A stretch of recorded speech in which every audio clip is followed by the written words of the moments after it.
Hey everyone, welcome to Midnight Mystic Stories. I noticed a lot of you who are watching and enjoying the content aren't subscribed yet.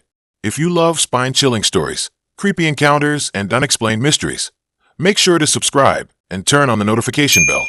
It really helps the channel grow and helps us keep bringing more of the content you love. And be sure to comment below where you are tuning in from. Thank you and enjoy the video.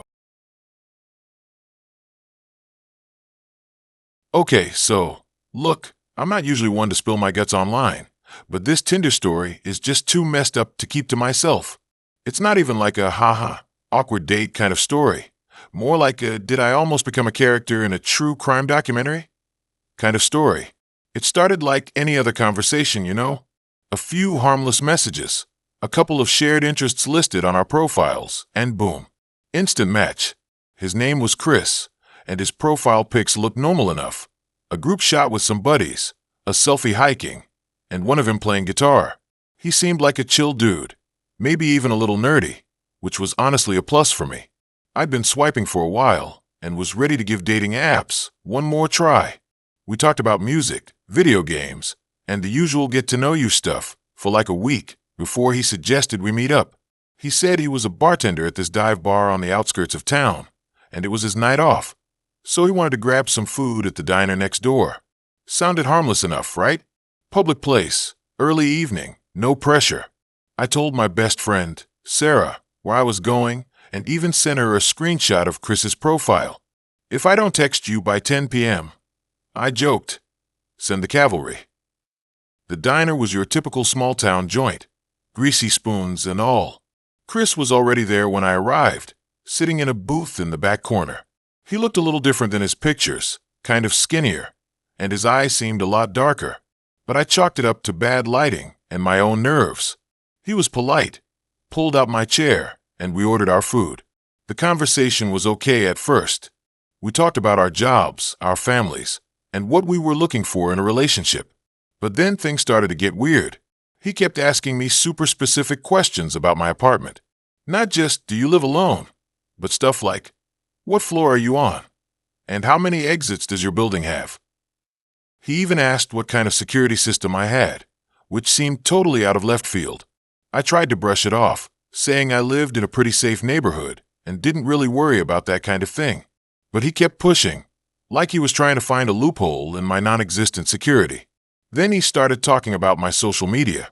He knew way too much about me. He mentioned a photo I posted from a vacation I took 2 years ago. A detail I'd completely forgotten. You looked really happy in that picture, he said, with this unsettling smile. Like nothing could ever go wrong. It was creepy. Like he'd been scrolling through my entire online life, memorizing every detail. He knew about some of my old friends and some of my inside jokes. The food arrived, but I suddenly wasn't hungry anymore. My stomach was churning, and I could feel a cold sweat breaking out on my forehead. I wanted to leave, but I didn't want to cause a scene. I thought maybe I was just overreacting, being paranoid. I tried to steer the conversation back to safer topics, but Chris kept circling back to my personal life, digging for more information. He asked about my schedule, when I usually left for work, when I came home, if I had any evening plans for the rest of the week. It felt like he was building a profile of my daily routine, mapping out my vulnerabilities. I started giving vague answers, trying not to reveal too much, but he seemed to notice my hesitation, his smile growing wider, more predatory. Then, out of nowhere, he asked me if I believed in fate. I said I didn't really think about it much. He leaned forward, his eyes locking on mine. I do, he said, his voice low and intense. I think we were meant to meet. I think I was meant to find you. That was it. That was the moment I knew something was seriously wrong. My fight-or-flight response kicked into overdrive. I needed to get out of there now. I stood up abruptly, knocking over my water glass. I'm sorry, I said, my voice shaking. I have to go. I just remembered I have an early meeting tomorrow. Chris's smile disappeared. He stood up too, blocking my way. But we were just getting to know each other, he said, his voice now cold and menacing. Don't you want to see where this goes? I pushed past him, ignoring his words. I practically ran out of the diner, fumbling with my keys as I made my way to my car. I could feel his eyes on me the whole time. As soon as I got inside, I locked the doors and started the engine. I didn't look back. I didn't stop driving until I was back in my apartment, safe behind locked doors. I called Sarah and told her everything that had happened. She was freaked out, to say the least. She urged me to call the police, but I didn't have any concrete proof that Chris had done anything wrong. It was all just a feeling, a sense of unease. She stayed with me that night, and we went through all my social media settings, tightening up my privacy. The next day, I blocked Chris on Tinder and all my other social media accounts. I even changed my phone number, but I still couldn't shake the feeling that I was being watched. I started seeing him everywhere, or at least, I thought I did. A guy who looked like him walking down the street, a car that resembled his parked across from my apartment. It was probably just my paranoia, but I couldn't help but feel like he was still out there, lurking in the shadows. A few weeks later, I got a package in the mail. No return address, just my name and address printed on a label. Inside, there was a single photograph. It was a picture of me, taken through my apartment window. I was sitting on my couch, reading a book. The photo was clear, crisp, like it had been taken with a professional camera. On the back of the photo, there was a single word: fate. I finally went to the police. This time, they took me seriously. They opened an investigation, but they couldn't find any trace of Chris. His Tinder profile was fake, his phone number was untraceable, and he didn't seem to exist anywhere else. It was like he'd vanished into thin air. I moved apartments a few weeks later. I never heard from Chris again, but every now and then, I still catch myself looking out the window, wondering if he's out there watching me. I don't really date anyone anymore. It's a weird feeling, never knowing when or how this story will end. This isn't what I imagined when I downloaded the app. My heart still races when I remember that summer. It started like any other, filled with the promise of freedom and late-night adventures. I was freshly 19, living with my parents, and bored out of my skull. That's when I downloaded Tinder. I know. It's a cliché, but I was looking for something, anything, to break up the monotony. I wasn't looking for love, or even a serious relationship. Just connection, I guess. Or maybe just a distraction. Whatever it was, I definitely found it, but not in the way I expected. I swiped through countless profiles, most of them instantly forgettable. There were the gym rats, the guys holding fish, the ones who clearly used photos from a decade ago. But then I saw Liam. His profile was different. Instead of posing for the camera, he had candid shots of himself laughing with friends, hiking in the mountains, and playing guitar by a campfire. He looked real, genuine. His bio was simple: looking for good vibes and good company. Let's explore. We matched almost immediately, and the conversation flowed effortlessly. He was funny, intelligent, and surprisingly down-to-earth. We talked about everything and nothing, sharing our dreams, our fears, and our favorite pizza toppings. After a few days of nonstop texting, we decided to meet up. He suggested a local coffee shop, nothing fancy, just a casual hangout to see if we clicked in person. I was nervous, but also excited. There was something about him that drew me in, a sense of adventure and authenticity that I found incredibly appealing. He was even better in person. He had this easygoing charm that made me feel instantly comfortable. We talked for hours, laughing and sharing stories. I felt like I had known him my whole life. As the afternoon wore on, he suggested we go for a drive. He said he knew a secluded spot overlooking the city where we could watch the sunset. I hesitated for a moment. Getting into a car with a guy I had just met from Tinder seemed a little risky, but I brushed aside my apprehension. I trusted him, or at least I thought I did. The drive was pleasant enough. We listened to music, talked about our favorite bands, and pointed out landmarks along the way. As we got further from the city, the roads became narrower and more winding. The landscape transformed from suburban sprawl to dense forest. I started to feel a little uneasy. The secluded spot turned out to be way more secluded than I had imagined. It was a dirt pull-off overlooking a vast expanse of trees. There wasn't another person in sight. The sun was beginning to set, casting long shadows across the landscape. We got out of the car and leaned against the hood, watching the sky turn shades of orange and purple. The view was breathtaking, but I couldn't shake the feeling that something was off.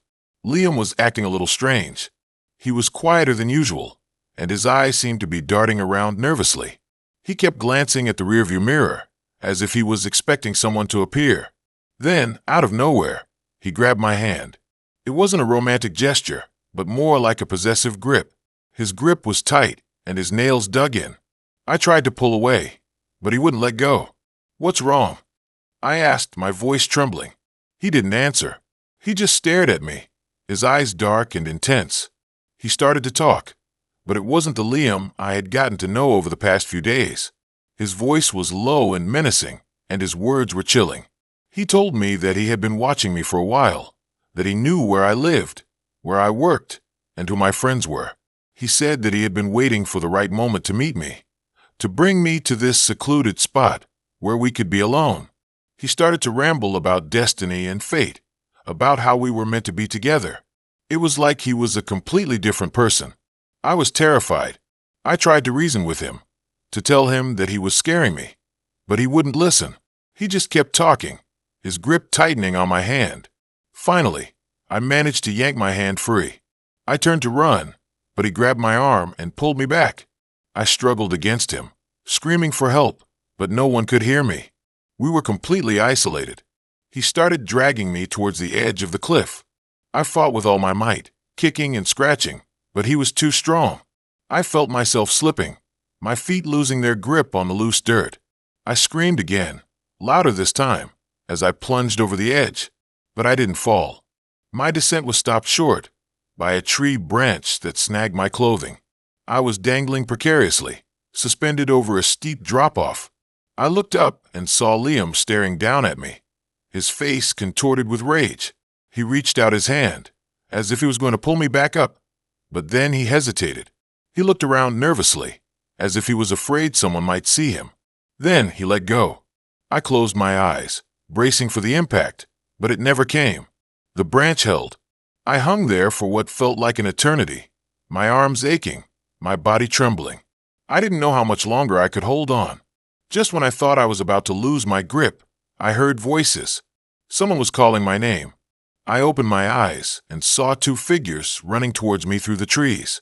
It was a couple who had been hiking nearby and heard my screams. They pulled me to safety, and I collapsed on the ground, sobbing uncontrollably. The police arrived a few minutes later. They searched for Liam, but he was gone. He had vanished into the forest. I never saw him again. I gave the police his Tinder profile information, but they couldn't find any trace of him. It was like he didn't exist. I spent the next few months in therapy, trying to come to terms with what had happened. I deleted Tinder and swore off online dating forever. To this day, I still have nightmares about that day. I see his face, hear his voice, and feel the terror all over again. I'm constantly looking over my shoulder, afraid that he'll come back. I know it's irrational, but I can't help it. That summer changed me forever. It taught me that not everyone is who they seem to be online, and that sometimes the greatest dangers come from the people you least expect. I think I will always be afraid of trusting someone new again. The world has proven to be a scary place. So picture this, me, sprawled on my dorm room bed, scrolling through Tinder for probably the millionth time that week. Freshman year was supposed to be epic, right? Parties, football games, maybe even a cute guy to, hold hands with. Instead, I was stuck in a tiny room with a roommate who blasted death metal at all hours, and my dating life consisted of swiping left on guys who looked like they peaked in high school. I wasn't exactly killing it in the social scene, so Tinder seemed like my only option. I should have trusted my instincts when I saw his profile.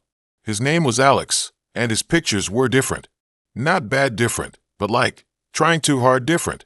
One was a black and white shot of him, staring pensively out a rainy window. Another was him posing with a motorcycle that definitely wasn't his. And the last one was a close-up of his eyes, which were, admittedly, pretty intense. His bio was even weirder, looking for someone to explore the hidden corners of the city with. What did that even mean? Red flag number one, right? But I was bored, and he was kinda cute in a brooding, mysterious way. So I swiped right. We matched almost instantly, and he messaged me right away. He didn't do the whole, "Hey, what's up?" thing. Instead, he started asking me about my favorite books, my dreams, and if I believed in fate. It was way more deep than any Tinder conversation I'd ever had. And honestly, I was kind of into it. He seemed genuinely interested in getting to know me. And he had this way of making me feel like I was the only person in the world. Looking back, I think that's what messed me up. That's what made me ignore my gut feeling about him. After a few days of texting, he suggested we meet up. He didn't suggest the usual coffee shop or movie date. Instead, he wanted to take me to this abandoned tunnel system underneath the city. Yeah, I know, major red flag. But he was so insistent, and he made it sound so exciting and adventurous. Plus, I was desperate to get out of my dorm room. So, against my better judgment, I agreed.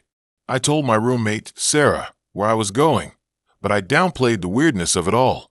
I just said I was meeting a guy from Tinder for a walk. I didn't mention the tunnels or the fact that I barely knew him. I didn't want her to try and talk me out of it. Looking back, that was a huge mistake. The day of the date, I was a nervous wreck. I spent hours trying to decide what to wear. Not like I was trying to impress him, but I wanted to look nice for a change of scenery, eventually settling on jeans and a hoodie. I met Alex at the entrance to the tunnels. He was even taller in person, and he had this intense look in his eyes that made me a little uneasy. He was carrying a flashlight and a backpack, which he said was filled with supplies. I didn't ask what kind of supplies. Maybe I should have. The tunnels were dark, damp, and smelled like mildew. The air was thick and heavy, and I could feel the weight of the city above us. It was definitely not the romantic adventure I had imagined. As we walked deeper into the tunnels, Alex started telling me about the history of the place. He said they were built in the early 1900s as a way to transport goods under the city, but they were abandoned decades ago. He knew a lot about them, almost too much, like he had spent a lot of time down there. He started acting stranger as we went deeper. He kept stopping to listen to the sounds of the tunnels, tilting his head like he heard something I didn't. He would randomly stare at me for long periods, just observing. It was unnerving, to say the least. At one point, he stopped and pointed to a dark passage. "I wonder what's down there," he said, his voice low and husky. I didn't want to know. I tried to lighten the mood, making small talk, but he didn't seem interested. He was focused on something else, something I couldn't quite grasp. And then, he stopped walking altogether. He turned to me, his eyes gleaming in the dim light of the flashlight. "I have something to show you," he said, reaching into his backpack. My heart started pounding. I had a really bad feeling about this. I don't know what I expected him to pull out of the bag, but it definitely wasn't what he did. He pulled out rope and some duct tape. "What's that for?" I asked, my voice barely a whisper. He just smiled. "You'll see," he said, taking a step towards me. I didn't wait to find out. I turned and ran. I ran as fast as I could, my heart pounding, my breath coming in ragged gasps. I could hear him behind me, yelling something, but I didn't stop. I didn't dare to look back. I ran until I reached the entrance to the tunnels, scrambling out into the sunlight. I didn't stop running until I reached my dorm room. I slammed the door shut and locked it, collapsing against it, shaking with fear. Sarah was in the room, listening to music on her headphones. She took one look at me and ripped them off.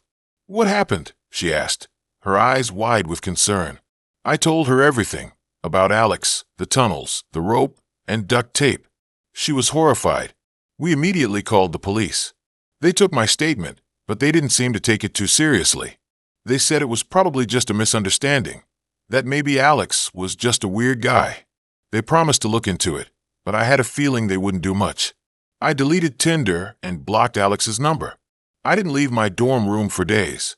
I was too scared. I never heard from Alex again. I don't know if he was ever caught, or if he's still out there, lurking in the shadows. But I'll never forget that night. It taught me a valuable lesson. Trust your instincts. If something feels wrong, it probably is. And never, ever, go into an abandoned tunnel system with a guy you met on Tinder. I should have trusted my instincts when I saw his profile. I'm just glad I'm okay. It's a good thing I did track my location with my phone. What started off as what I thought a date almost turned into a kidnapping. Now, when I use Tinder, I am very cautious, and always meet up with a group. My heart still races when I remember the profile picture, not because it was scary or anything, but because it was so normal. A dude holding a cat, smiling, wearing a plain t-shirt. It was the kind of picture you swipe right on without even thinking, you know? Like, okay, harmless. Maybe even a good guy. That's how I ended up matching with Tom on Tinder. And that's how I almost ended up. Well, I don't even want to think about it. I was bored that summer. Fresh out of high school, no real plans, just endless days of scrolling through TikTok and trying to avoid my mom's constant nagging about getting a job. Tinder seemed like a good way to kill time. Maybe meet someone cool. Most of the guys were either total creeps or just painfully boring, but Tom seemed different. We started chatting, and he was actually funny. Not like trying too hard funny, but genuinely witty. We talked about movies, music, even some stuff about our families.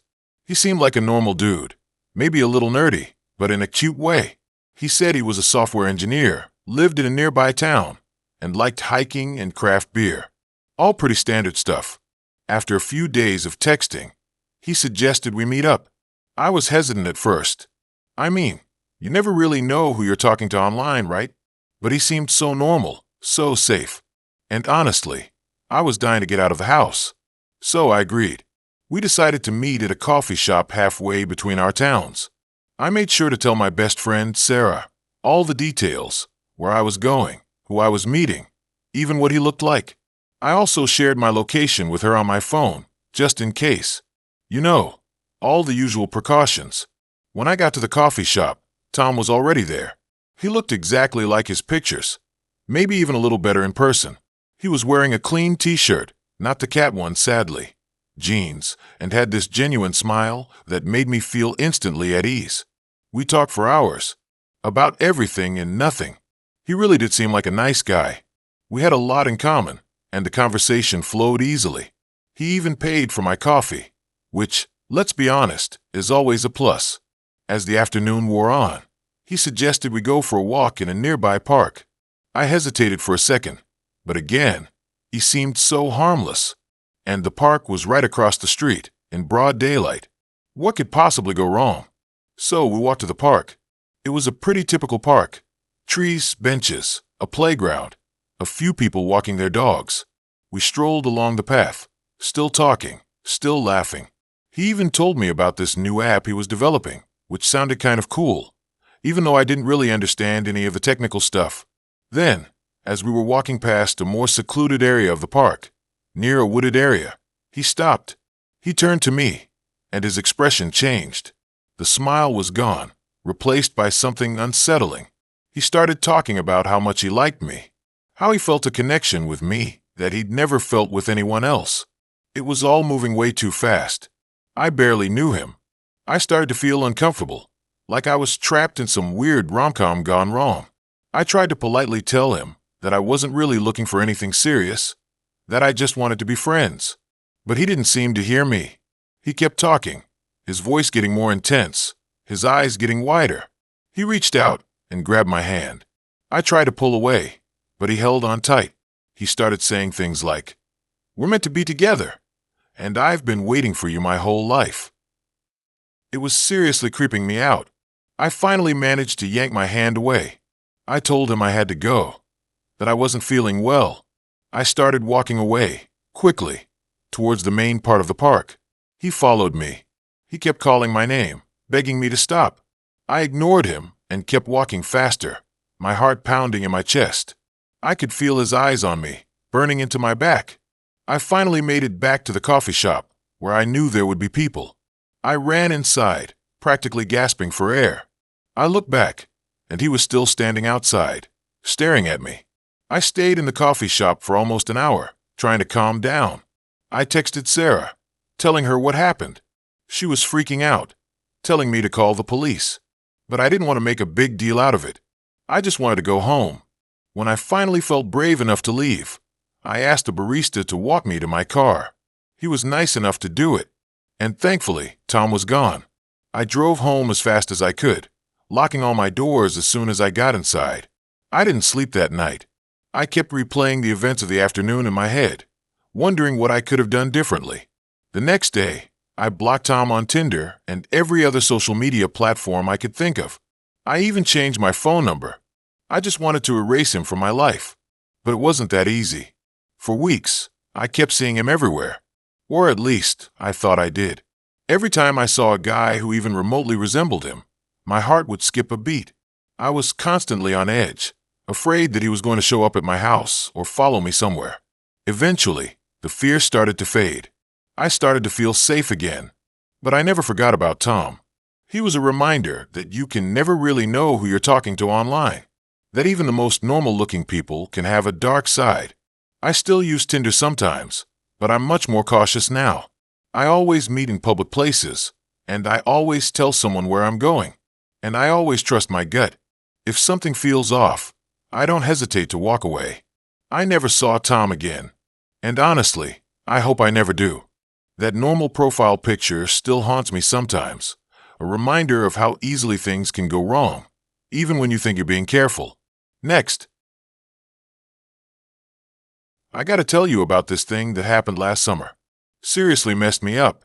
It all started with a stupid Tinder date, but it turned into something way more twisted than any cheesy horror movie. I'm still not sure I fully understand what went down, but I know I'll never look at dating apps the same way again. It felt like I was in a bad dream that just kept spiraling out of control. I had just finished my first year of college, and I was back home for the summer, super bored and looking for something to do. My friends were all working or had left town, so I was kinda stuck. I re-downloaded Tinder, thinking maybe I could find someone to hang out with. It wasn't like I was looking for the one or anything, just someone to kill time with. That's when I matched with Liam. His profile was pretty basic. A couple of photos of him at concerts, one of him hiking, and a bio that said he was just looking for good vibes. He seemed normal enough. We started chatting, and he was actually pretty funny and easy to talk to. We bonded over our shared love for indie music and hiking. He suggested we meet up for coffee, and I was like, whatever, why not? We met at this cafe near the beach. He was taller than I expected, with these intense blue eyes and a kind of brooding vibe.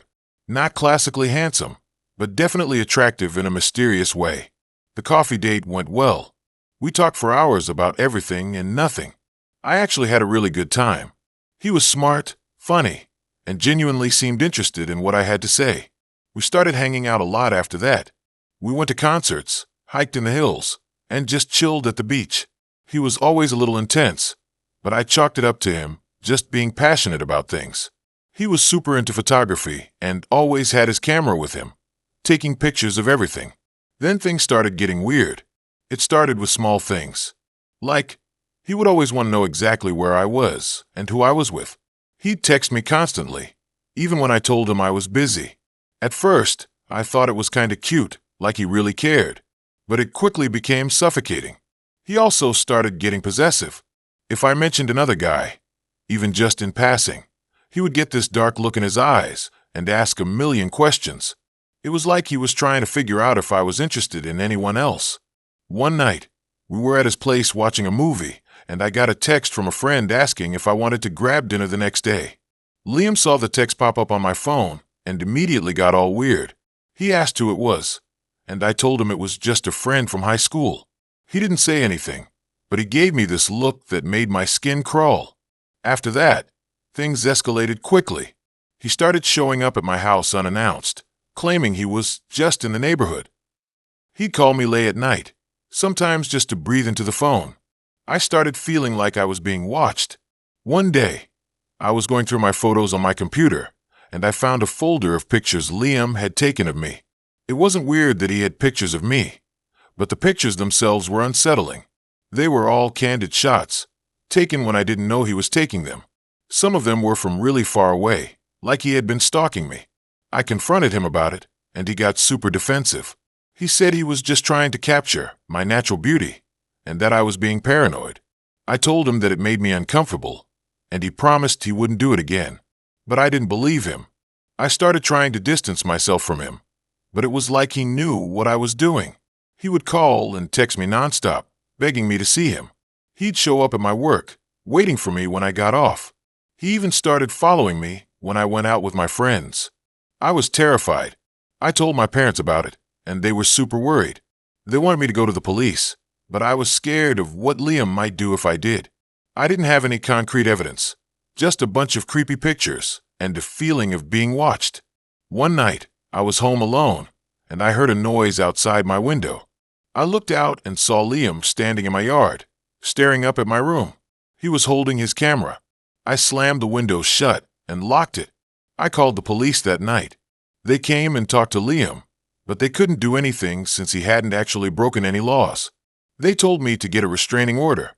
The next day, I went to the courthouse and filed for a restraining order against Liam. He was served with the order a few days later. I thought that would be the end of it, but I was wrong. A few weeks later, I started getting anonymous messages online. They were always vague and creepy, like someone was watching me. They knew things about me that only Liam would know. I changed all my passwords and deleted my social media accounts. One night, I was driving home from work, and I noticed a car following me. It was a dark sedan, and I couldn't see who was driving. I tried to lose it, but it kept following me. I was freaking out. I finally made it home and ran inside, locking all the doors and windows. I called the police again, but they said there was nothing they could do unless something actually happened. I didn't sleep that night. I stayed up all night, watching out the window, waiting for Liam to show up. He didn't. The next morning, I went outside to get the mail, and I found a package on my doorstep. It was a small, unmarked box. I was hesitant to open it, but I was also curious. I took the box inside and opened it. Inside, there was a single photograph. It was a picture of me sleeping in my bed. I screamed. I called the police again, and this time they took me seriously. They launched a full investigation.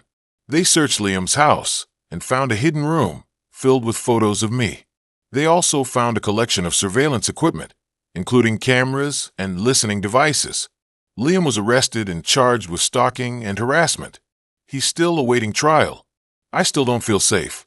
I moved out of my parents' house and into a new apartment in a different town. I changed my name and got a new phone number. I'm trying to move on with my life, but it's hard.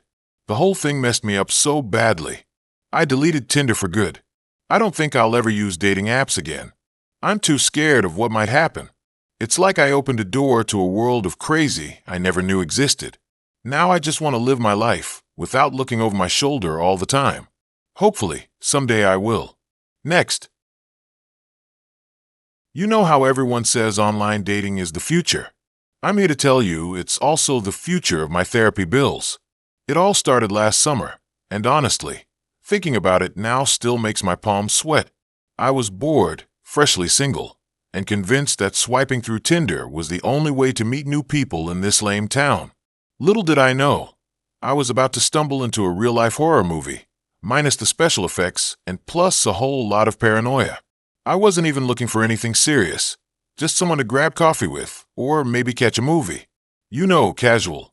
But then I matched with him. Liam. His profile was pretty basic. A couple of pictures of him hiking, one with his dog, always a plus, and a short bio saying he was into photography and exploring new places. He seemed normal enough, maybe a little bit outdoorsy for my taste, but whatever. I swiped right. We matched almost immediately, which I took as a good sign. Our conversation started out innocently enough. We talked about our favorite movies, music, and what we did for a living. He was a freelance photographer, which sounded cool, and I was working at a coffee shop, which was decidedly less cool. But he didn't seem to care. He was always asking me questions, genuinely interested in what I had to say. He even complimented my terrible barista art, which was a first. After a few days of texting, he suggested we meet up. He wanted to take me to this hidden waterfall he knew about, somewhere outside of town. I hesitated. Going on a hike with a stranger from Tinder seemed like a terrible idea, even for me. But he was persistent, and the waterfall sounded pretty awesome. Plus, I figured if things got weird, I could always just fake a twisted ankle and make him carry me back to the car. I told my best friend, Sarah, about my plans. She immediately freaked out, warning me about all the dangers of online dating and reminding me that I'd seen way too many true crime documentaries. I promised her I'd be careful and share my location with her, but deep down, I was already second-guessing my decision. The day of the hike, I was a nervous wreck. I spent way too long trying to decide what to wear, eventually settling on a pair of jeans and a t-shirt. I didn't want to look like I was trying too hard, but I also didn't want to look like a complete slob. Liam picked me up in his beat-up Jeep. He looked even more attractive in person, with kind eyes and a genuine smile. He was wearing a flannel shirt and hiking boots. The whole outdoorsy package. For a second, I thought maybe Sarah was wrong. Maybe this wouldn't be a complete disaster. The drive to the waterfall was longer than I expected. We drove for almost an hour, winding through narrow country roads. The scenery was beautiful, but the isolation started to creep me out. I kept checking my phone, making sure Sarah could still track my location. When we finally arrived at the trailhead, there was only one other car parked there. Liam said the waterfall was a bit of a hidden gem, not a popular tourist spot. That should have been another red flag, but I ignored it. I was already there. Might as well see it through, right? The hike started out easy enough, a gentle path through the woods. Liam was a great conversationalist, keeping me entertained with stories about his photography adventures. He even showed me some of his work on his phone. He was genuinely talented. But as we hiked deeper into the woods, the path became steeper and more treacherous. The trees grew taller and the sunlight started to fade. I couldn't shake the feeling that we were being watched. Liam, however, seemed completely unfazed. He was in his element, confidently leading the way. He started talking about his love for nature, how he felt most at peace when he was surrounded by trees and silence. It was all a bit too intense for me, but I just nodded along, trying to keep up. Finally, after what felt like an eternity, we reached the waterfall. It was even more beautiful than I imagined, a cascade of water plunging into a crystal-clear pool. For a moment, I forgot all about my anxieties and just marveled at the scenery. Liam pulled out his camera and started snapping pictures, capturing the waterfall from every angle. I watched him, admiring his passion for his craft. Maybe I had misjudged him. Maybe he was just a normal, slightly eccentric guy. But then, something happened that made my blood run cold. Liam lowered his camera and turned to me, his eyes suddenly dark and intense. He started talking about how beautiful the waterfall was, how it reminded him of the women he photographed, pure and untouched. It was weird, but I tried to brush it off. Then he took a step closer, invading my personal space. He started talking about how he liked to capture the true essence of people, how he could see things that others couldn't. He reached out and gently touched my cheek, his fingers lingering a little too long. That's when my gut screamed. I pulled away, my heart pounding in my chest. I told him I needed to head back, that I wasn't feeling well. He didn't say anything, just stared at me with those unsettling eyes. We started hiking back in silence, the tension between us thicker than the surrounding trees. I kept my distance, constantly looking over my shoulder, convinced he was going to do something. When we finally reached the car, I practically jumped inside. I thanked him for the hike, trying to sound as normal as possible, and told him I'd text him later. He just nodded, a strange smile playing on his lips.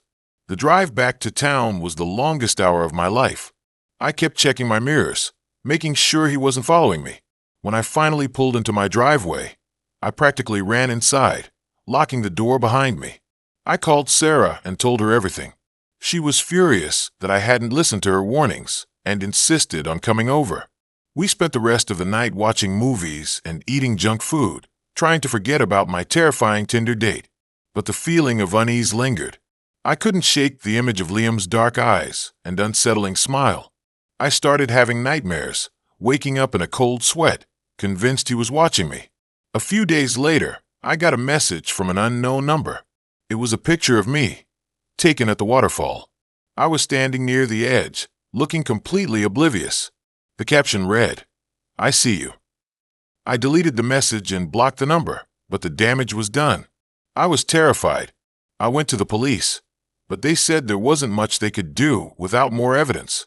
They suggested I get a restraining order, but I knew that wouldn't stop him if he was truly determined. I ended up moving back in with my parents for a while, feeling safer in their familiar house. I deleted Tinder and swore off online dating forever. A few months later, I saw a news report about a missing woman who had been hiking in the same area as the waterfall. The police were investigating, but they had no leads. I couldn't help but wonder if it was connected to Liam. To this day, I still don't know what his intentions were that day at the waterfall. Maybe he was just a harmless weirdo, or maybe he was something much worse. But one thing's for sure, I'll never ignore my gut feeling again.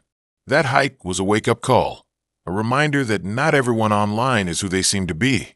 And sometimes, the most charming strangers are the most dangerous. And I'm pretty sure that's a lesson best learned without a near-death experience in the woods. So trust your gut, people, seriously. Next. I thought it was just my imagination until the second time I saw the same symbol spray painted near my apartment. A weird, looping thing that looked kind of like a sideways infinity symbol with a little hook at the end. At first, I didn't connect it to Mark. How could I? He was just some guy I met on Tinder. But the more I thought about it, the more the pieces started falling into place, and the sicker my stomach felt. Okay, rewind a bit. Last summer, I was bored. Really bored. It was that post-high school, pre-real-life limbo where everyone's either traveling the world, getting internships, or hooking up with their high school sweetheart for one last hurrah. And I was working at a grocery store, stocking shelves and trying to avoid eye contact with anyone I knew. So yeah, I downloaded Tinder. Figure it was a good way to kill time. Maybe meet someone interesting. I wasn't looking for anything serious. Just something to break up the monotony of bagging groceries and listening to my mom nag me about college applications. I swiped through a bunch of faces, the gym selfies, the group shots where you can't tell who the person actually is, the guys holding fish, seriously, what's with that? Then I saw Mark. He was different, not conventionally hot, but something about his profile caught my eye. He had this intense gaze in his pictures, like he was staring right through the camera. His bio was short and cryptic, looking for someone to explore the hidden corners of the city with. Intrigued, I swiped right. We matched almost immediately. Our conversations were weird from the start. He didn't do the usual small talk. He asked me about my fears, my dreams, what I thought happened after death. Deep stuff, you know. Stuff you wouldn't usually discuss with a stranger on a dating app. But I was drawn to it. It felt like he saw something in me that no one else did. After a few days of chatting, he suggested we meet up.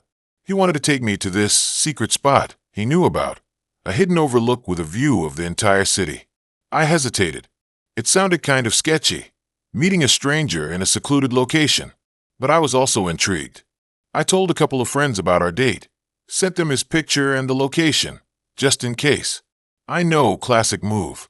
The overlook was even more secluded than I imagined. It was a dirt road that wound up a steep hill, ending in a small clearing overlooking the city. The view was incredible, but the isolation was a little unnerving.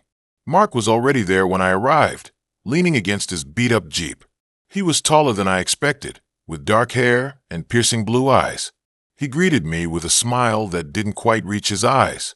We talked for a while, mostly about the city and the view. He knew a lot about the history of the area, which was kind of cool, but there was something about him that made me uneasy. He kept staring at me, like he was trying to figure me out, and he kept touching me. Small, innocent touches on my arm or shoulder, but they felt calculated.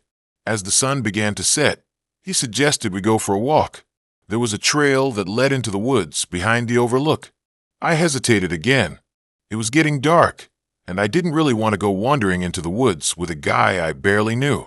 But I didn't want to seem rude, so I agreed. The trail was narrow and overgrown, and the woods were eerily silent. Mark walked close behind me, his presence making me increasingly uncomfortable. He started talking about this theory he had about how everyone has a hidden darkness inside them, a part of themselves they keep hidden from the world. He said he was drawn to people who weren't afraid to embrace their dark side. It was giving me the creeps, so I didn't want to hang out with him. I told him I wanted to go back to the overlook. He didn't argue, but he seemed disappointed. We walked back in silence, the tension between us thick enough to cut with a knife. When we got back to the clearing, he stopped me before I could get into my car. He looked at me with those intense blue eyes and said, "I can see it in you. You have a darkness too." Then he reached into his pocket and pulled out a small, silver pendant. It was the same symbol I had seen spray painted near my apartment. The sideways infinity symbol with the hook at the end. "This is for you," he said, trying to hand it to me. "It will protect you." I recoiled, refusing to take the pendant. "I don't want it," I said, my voice shaking. "I want to go home." He didn't try to stop me. He just stood there, watching as I got into my car and drove away. I didn't breathe easy until I was back on the main road, far away from that creepy overlook and Mark's unsettling gaze. I blocked his number and deleted him from Tinder, trying to erase him from my life. I didn't tell anyone about the pendant. I was too freaked out. But then, a few weeks later, I saw the symbol again, spray painted on a wall near my apartment building. I tried to convince myself it was just a coincidence, that someone else had the same weird taste in graffiti. But I couldn't shake the feeling that it was Mark, that he was watching me. Then I saw it again, closer this time, on the bus stop I used every day, and then again, on the side of the grocery store where I worked. It was like he was marking his territory, letting me know he was still out there. I started to become paranoid. I avoided going out alone, always making sure I was with friends or family. I checked every corner of my apartment before I went to bed, making sure all the windows and doors were locked. I even considered moving, but I didn't want to give him the satisfaction of knowing he had scared me away. It was around that time that I started having nightmares. Vivid, disturbing dreams about Mark chasing me through the woods, his eyes glowing in the dark. I was always running, but I could never escape him. One night, I woke up in a cold sweat, convinced that someone was in my apartment. I grabbed a kitchen knife and crept through the darkness, my heart pounding in my chest. I checked every room, every closet, but there was no one there. But then I noticed something. My window was slightly ajar. I could have sworn I had locked it before I went to bed. I slammed the window shut and locked it, my hands shaking. As I turned away, I saw something on my windowsill. A small, silver pendant, the same symbol Mark had tried to give me. That's when I knew it wasn't just my imagination. He was in my apartment. He was watching me. I packed a bag and drove to my friend Sarah's house. I told her everything about Mark, the symbol, the nightmares. She was freaked out, but she believed me.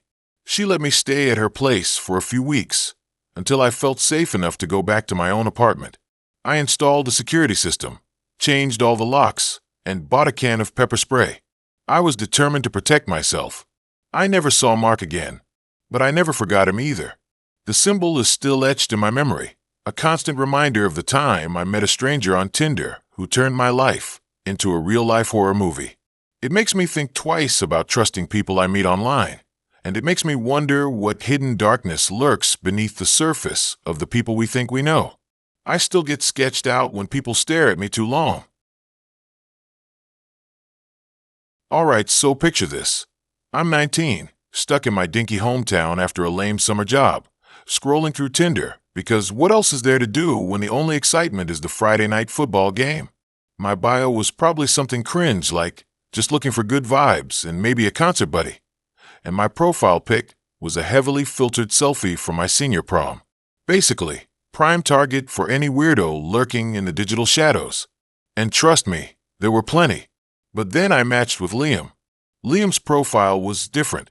He wasn't conventionally hot, in that chiseled jaw, six-pack abs way.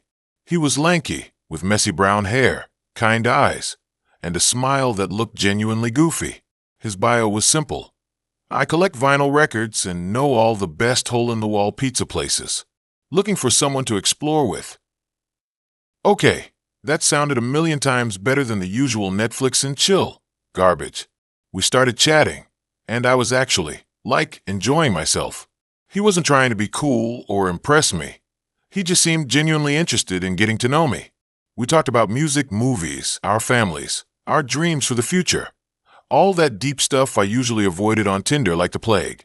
He was witty, sarcastic, and had this infectious enthusiasm that made me actually look forward to opening the app. After a week of constant texting, he suggested we meet up. He proposed a record store downtown that had a cool vibe and stayed open late. I was hesitant, obviously.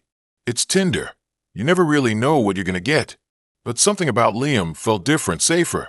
Plus, I was dying to get out of my house and do something other than watch reruns of The Office. I told my best friend, Chloe, about the date. She was cautiously optimistic, but gave me the usual text me every hour speech and made me share my location with her. Safety first, you know. The record store was exactly as Liam described, dimly lit, filled with the smell of old vinyl, and packed with quirky people flipping through records. I spotted him immediately, leaning against a shelf, wearing a band t-shirt and a nervous smile. He looked even more awkward and adorable in person. The date started off great. We browsed through the records, made fun of each other's musical tastes, and talked for hours about everything and nothing.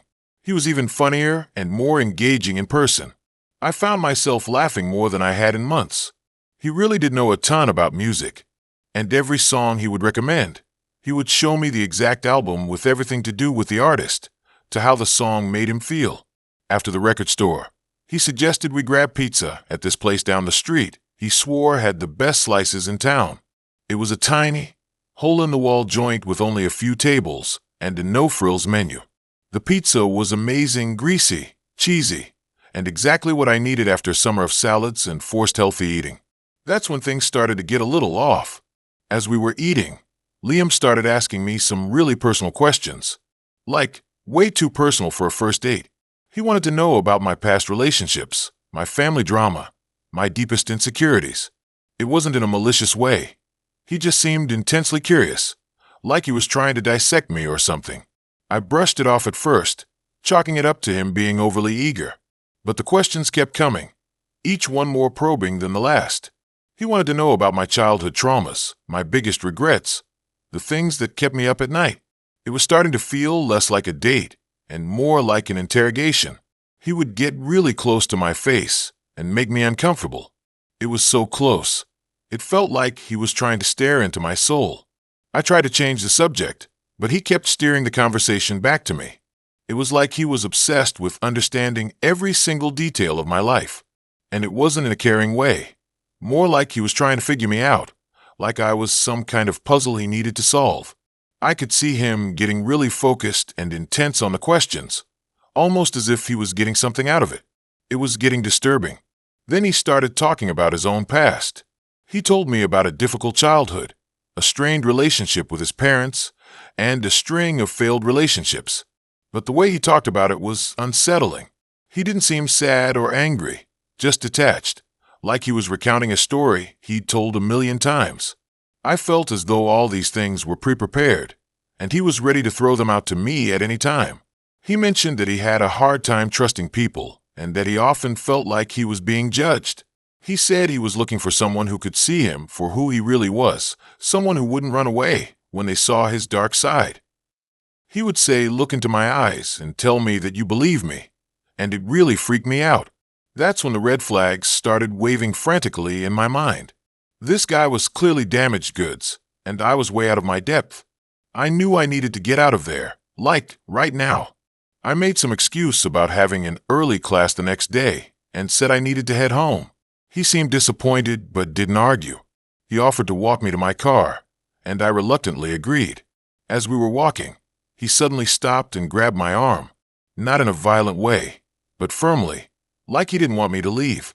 He looked me dead in the eye and said, "I feel like we have a real connection. I think we could be really good for each other." I pulled my arm away and stammered something about needing to go. He didn't try to stop me, but his eyes were intense, almost pleading. It sent chills down my spine.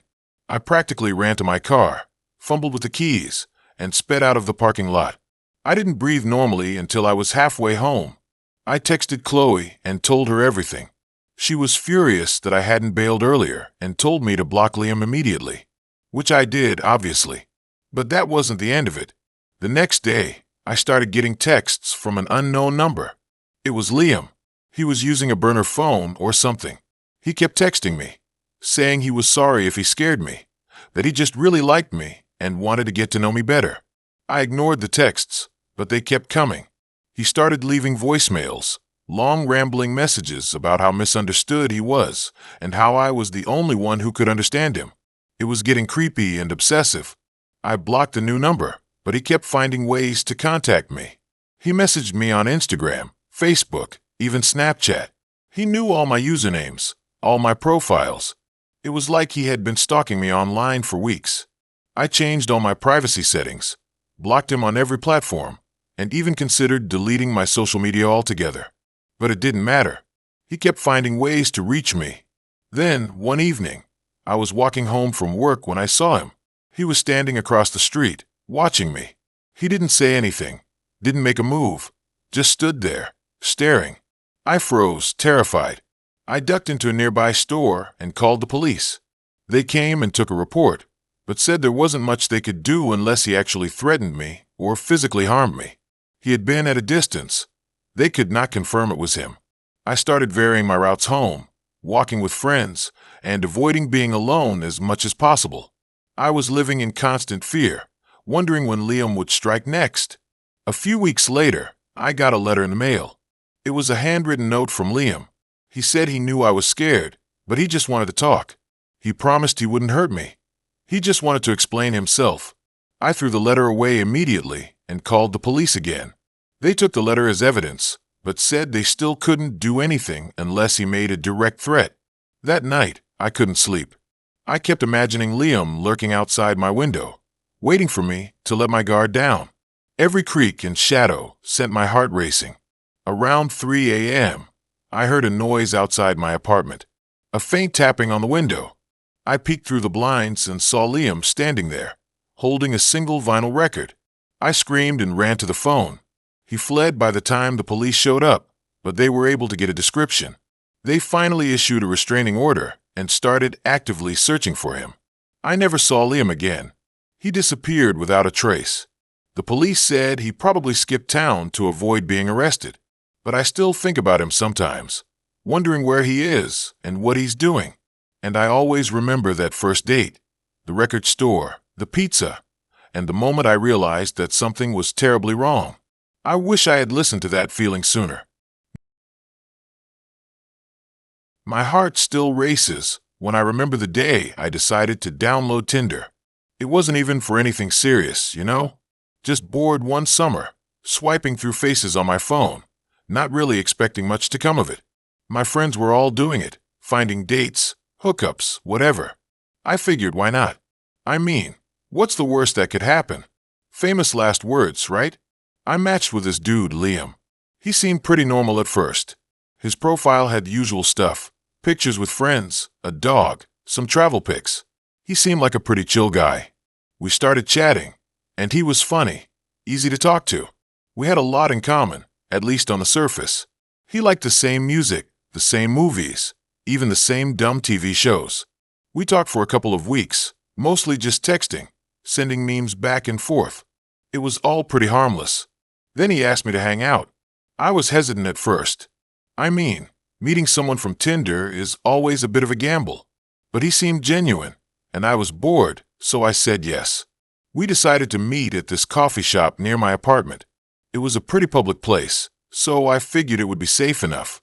He was already there when I arrived, sitting at a table by the window. He looked exactly like his pictures, maybe even a little better in person. He had this easy smile and these kind eyes. I remember thinking, okay, maybe this won't be so bad. We talked for hours that day, about everything and nothing. He was a good listener, and he seemed genuinely interested in what I had to say. It was easy, comfortable. I actually found myself enjoying his company. We made plans to see each other again, and again, and again. Things started to get serious pretty quickly. We were spending almost every day together. I was starting to really like him, maybe even love him. It sounds crazy, I know. We had only known each other for a few weeks, but it felt like we had known each other forever. That's when things started to get weird. Subtle at first, almost unnoticeable. He started getting possessive. He didn't like it when I hung out with my friends without him. He wanted to know where I was all the time, who I was with. It was like he needed to control every aspect of my life. I tried to brush it off, told myself it was just because he cared about me. But deep down, I knew something wasn't right. He started making these weird comments like, "You're mine now," or "I'll never let you go."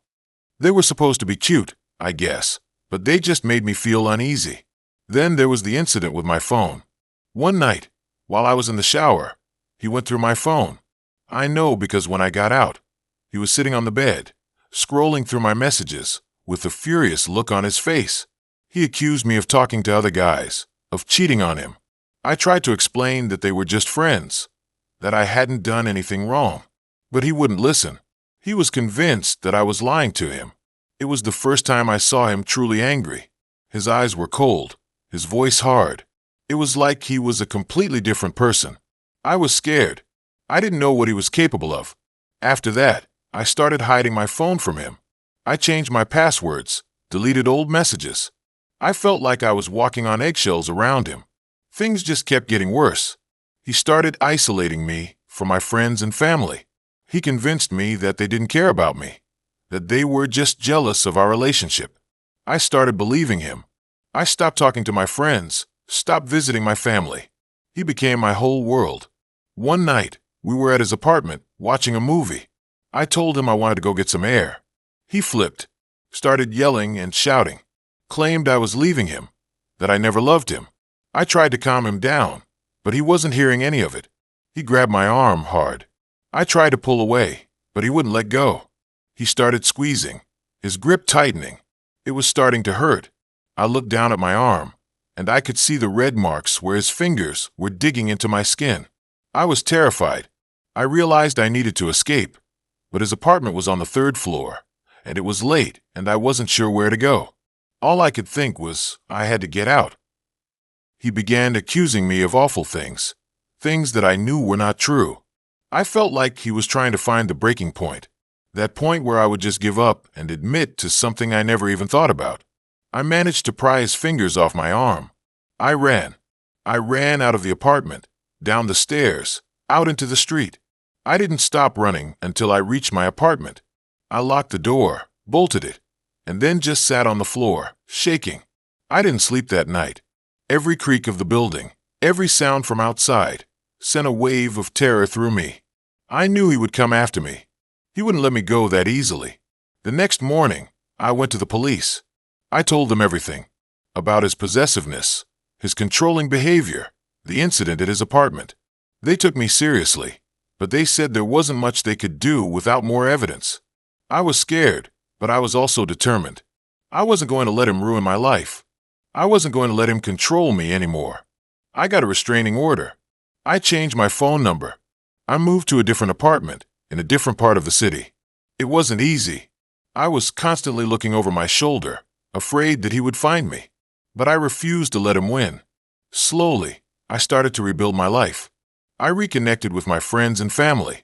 I started seeing a therapist. I started to heal. It's been years since that happened. I'm in a much better place now. I'm stronger, more confident. I know my worth. I know what I deserve.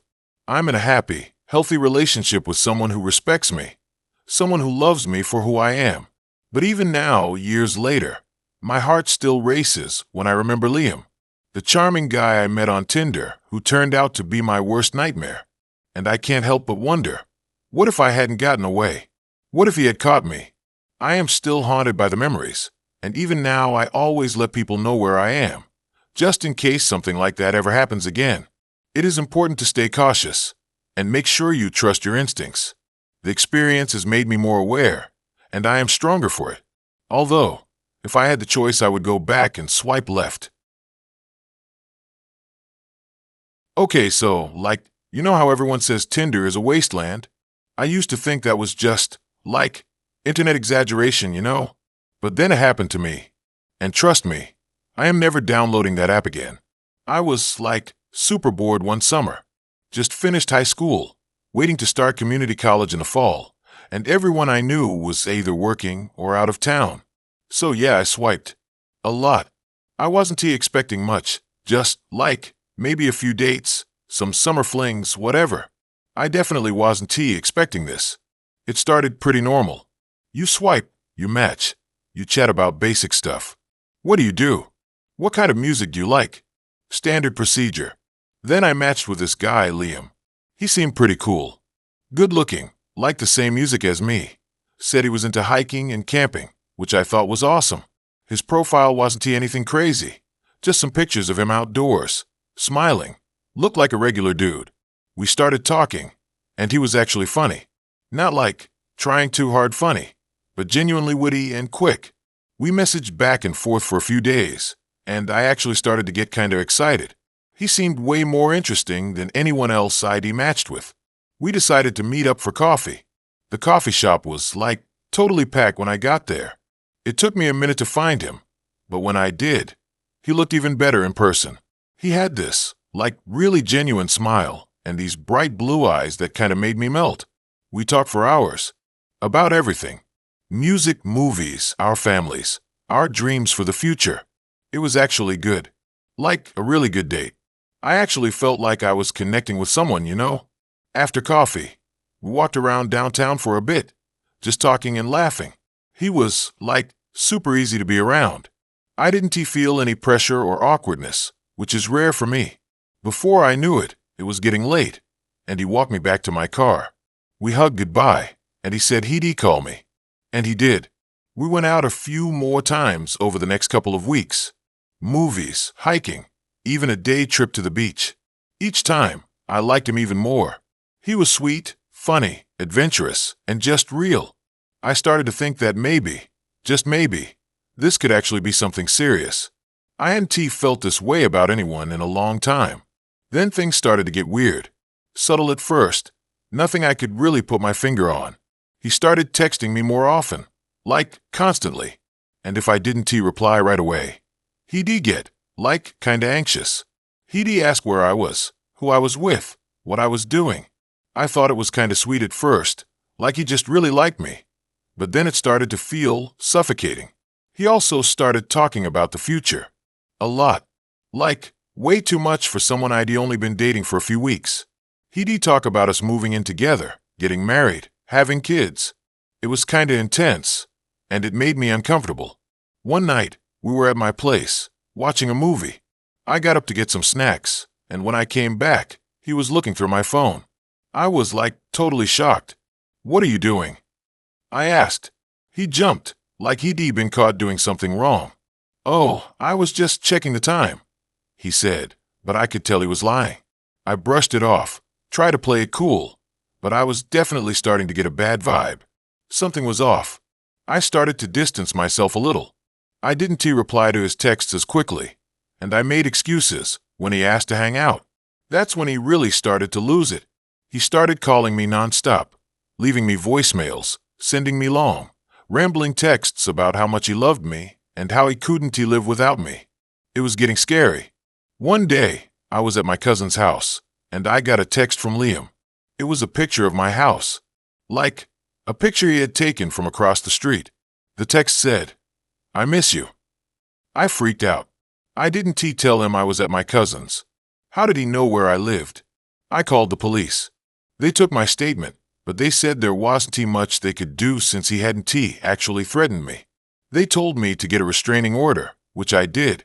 The restraining order didn't stop him.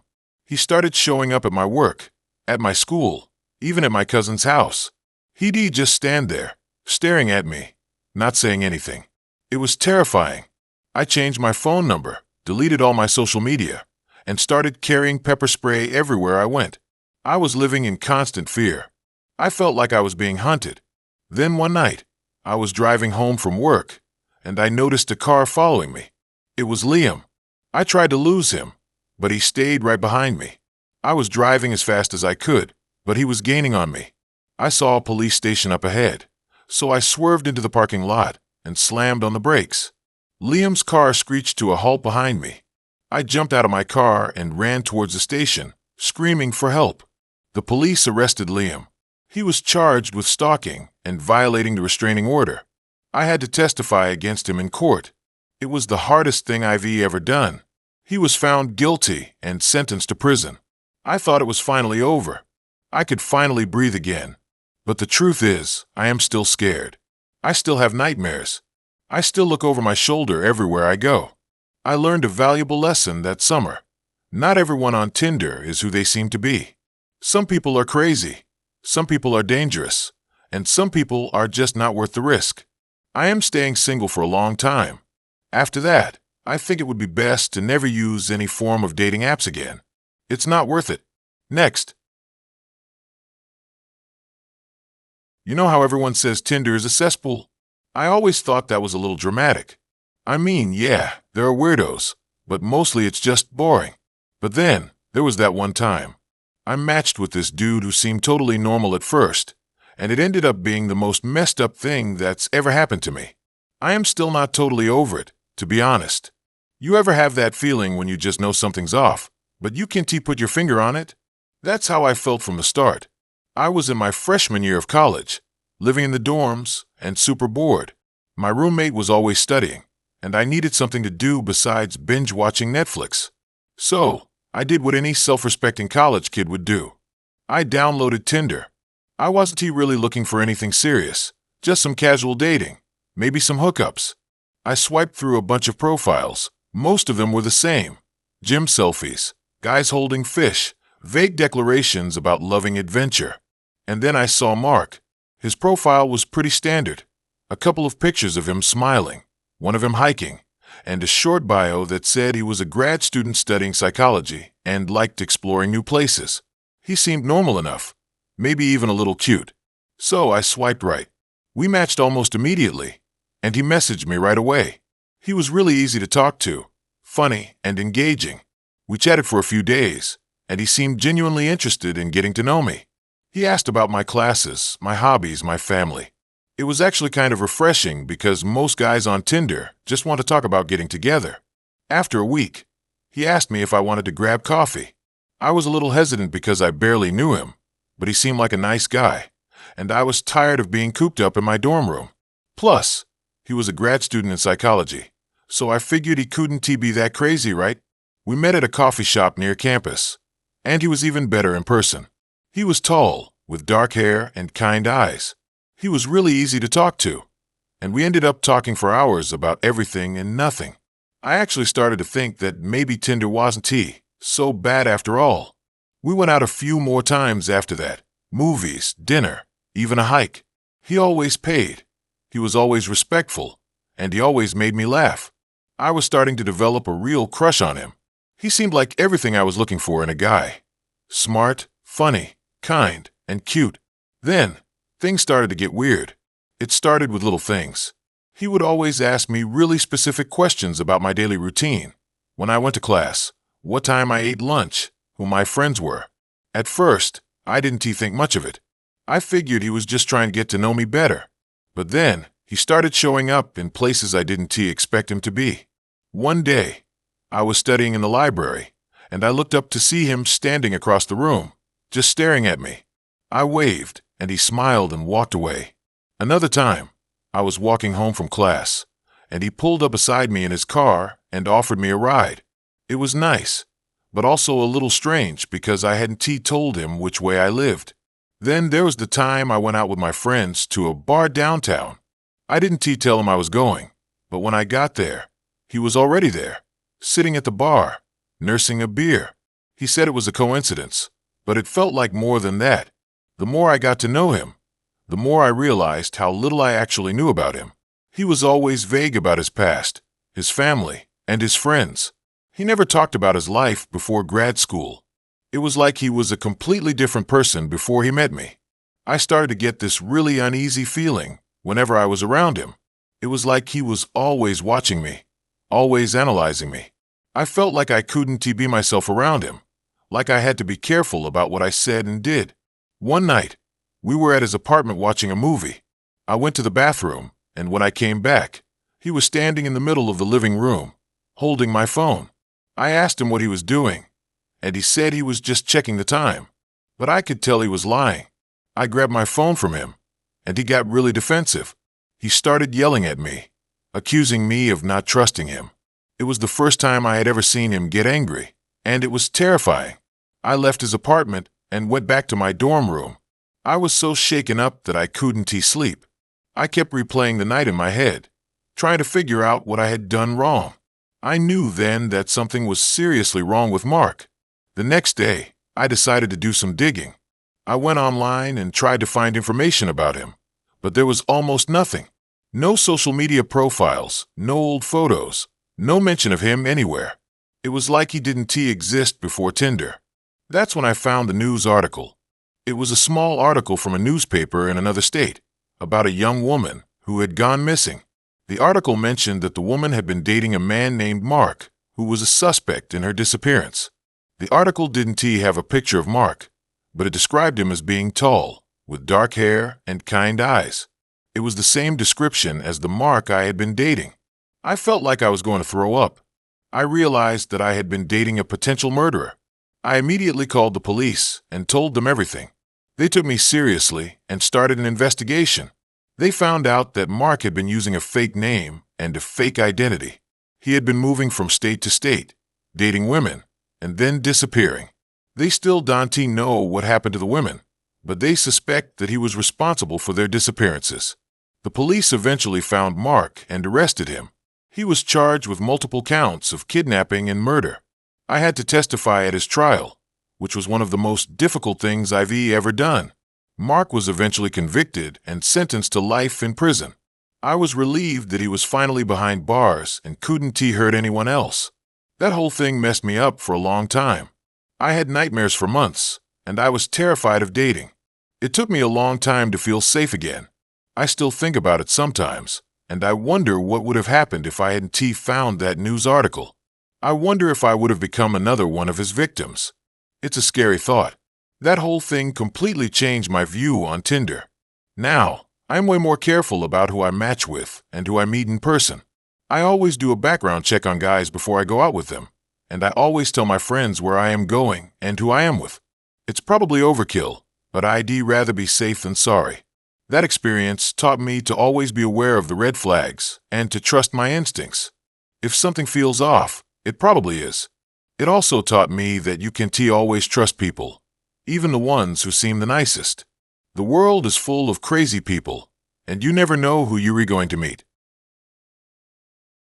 Look, I'm not usually one to spill my guts online, but this Tinder story is just too messed up to keep to myself. It's not even like a awkward date kind of story. More like a did I almost become a character in a true crime documentary kind of story. It started like any other conversation, you know? A few harmless messages, a couple of shared interests listed on our profiles, and boom. Instant match. His name was Chris, and his profile pics looked normal enough. A group shot with some buddies, a selfie hiking, and one of him playing guitar. He seemed like a chill dude, maybe even a little nerdy, which was honestly a plus for me. I'd been swiping for a while and was ready to give dating apps one more try. We talked about music, video games, and the usual get-to-know-you stuff for like a week before he suggested we meet up. He said he was a bartender at this dive bar on the outskirts of town, and it was his night off, so he wanted to grab some food at the diner next door. Sounded harmless enough, right? Public place, early evening, no pressure.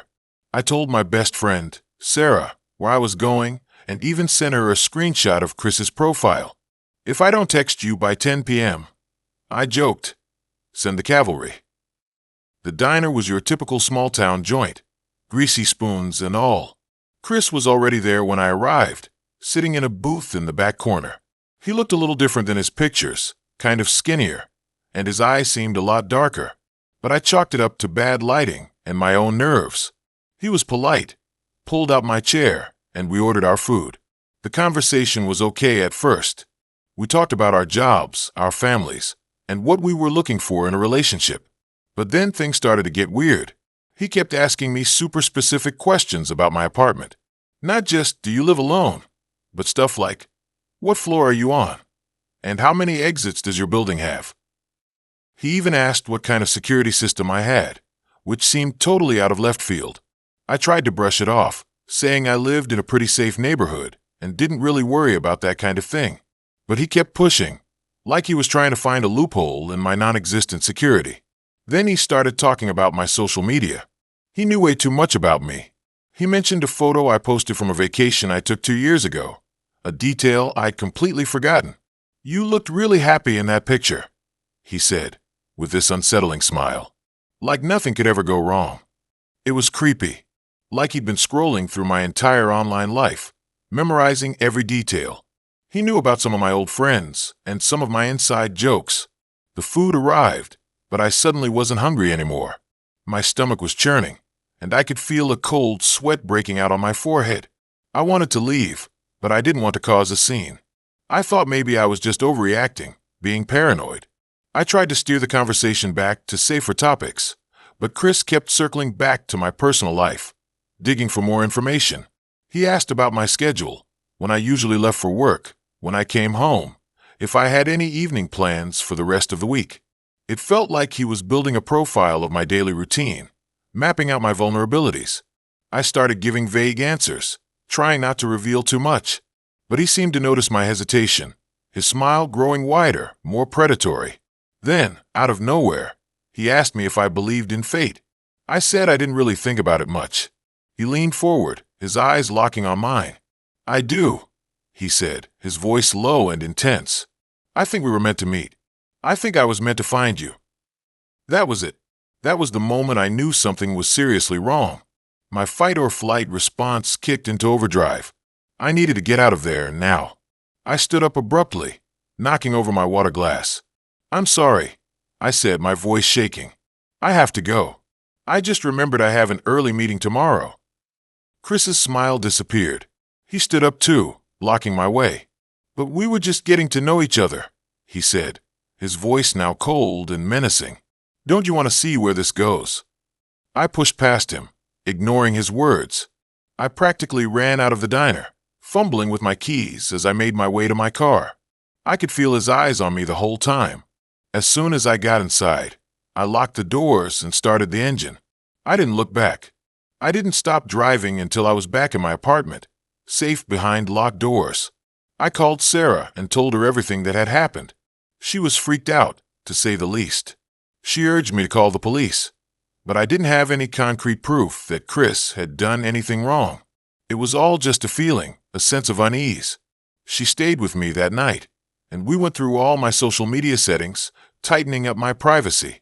The next day, I blocked Chris on Tinder and all my other social media accounts. I even changed my phone number, but I still couldn't shake the feeling that I was being watched. I started seeing him everywhere, or at least, I thought I did. A guy who looked like him walking down the street. A car that resembled his parked across from my apartment. It was probably just my paranoia, but I couldn't help but feel like he was still out there, lurking in the shadows. A few weeks later, I got a package in the mail. No return address, just my name and address printed on a label. Inside, there was a single photograph. It was a picture of me, taken through my apartment window. I was sitting on my couch, reading a book. The photo was clear, crisp, like it had been taken with a professional camera. On the back of the photo, there was a single word: fate. I finally went to the police. This time, they took me seriously. They opened an investigation, but they couldn't find any trace of Chris. His Tinder profile was fake, his phone number was untraceable, and he didn't seem to exist anywhere else. It was like he'd vanished into thin air. I moved apartments a few weeks later. I never heard from Chris again, but every now and then, I still catch myself looking out the window, wondering if he's out there watching me. I don't really date anyone anymore. It's a weird feeling, never knowing when or how this story will end. This isn't what I imagined when I downloaded the app,